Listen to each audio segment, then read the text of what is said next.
Our theory presentation will be on the theory of planned behavior by Vivian, Bianca, Nathalie, and Diane. The theory of planned behavior links one's beliefs and behaviors. It contains the three constructs of attitude, subjective norms, and perceived behavioral control. These three constructs work together to shape an individual's intentions and behavior.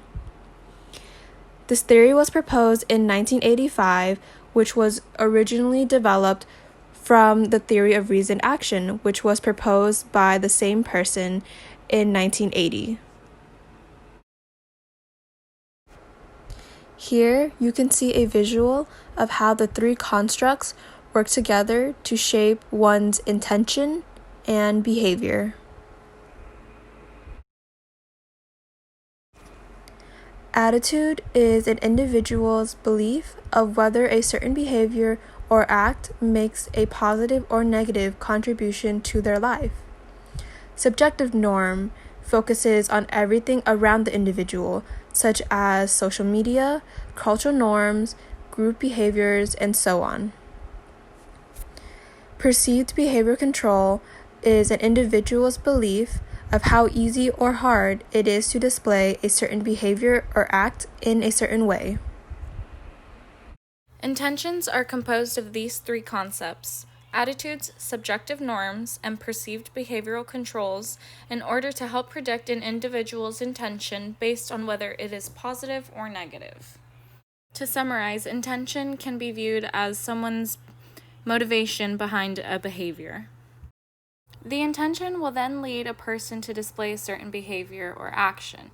Once understanding intention, one can then reflect on the behavior. A behavior is the way in which one reacts or acts towards a situation or towards others.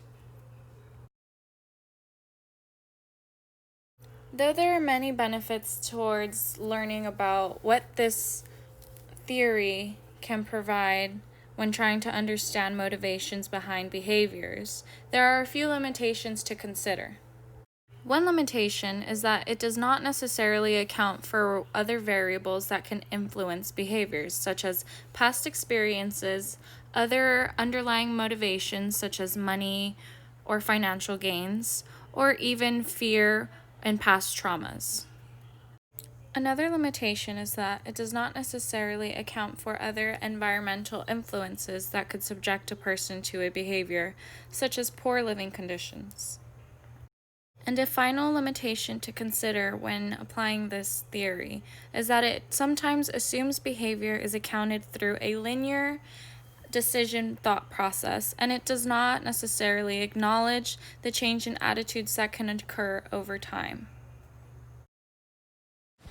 Once identifying the favorable attitudes, subjective norms, perceived behaviors, and intentions, it is time to apply the theory of planned behavior to diabetes.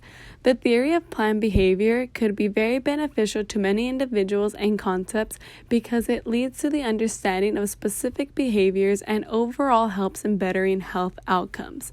Diabetes could be prevented or delayed, but it will require changing behaviors. The theory of planned behavior could be executed in effective diabetes management, and this will require good clinical care and good self-management by monitoring specific behaviors. A few examples where the theory of planned behavior could be put into action for positive diabetes-related behaviors includes blood glucose monitoring, attending medical appointments, and maintaining hypoglycemia awareness. While some examples where the theory of planned behavior would work for positive lifestyle behaviors for preventing the onset of diabetes are eating healthy and physical activity. Here's an application of the theory of planned behavior relating to diabetes. A 20-year-old male college student does not like to eat healthy foods because he believes that it is too time-consuming and would rather go out to a fast food restaurant. He has a negative attitude but is aware of the positive health benefits doing so will have on him. He has also considered the risks of eating too much fast food, which can include type 2 diabetes and cardiovascular disease. His doctors and friends encourage him to eat healthier, but his friends also eat fast food regularly. However, they have offered to all cook together instead of going out to eat. He is not confident that he will be able to eat healthier foods, but knows he can find easy recipes online and has a local grocery store around campus, as well as a strong support group. His intentions are not very strong, but he is aware of the positive outcomes this change will have on his health. All of these factors lead him to change his behavior, which will potentially lower his risk of type 2 diabetes. The following is a list of the resources used throughout this presentation. Thank you for watching.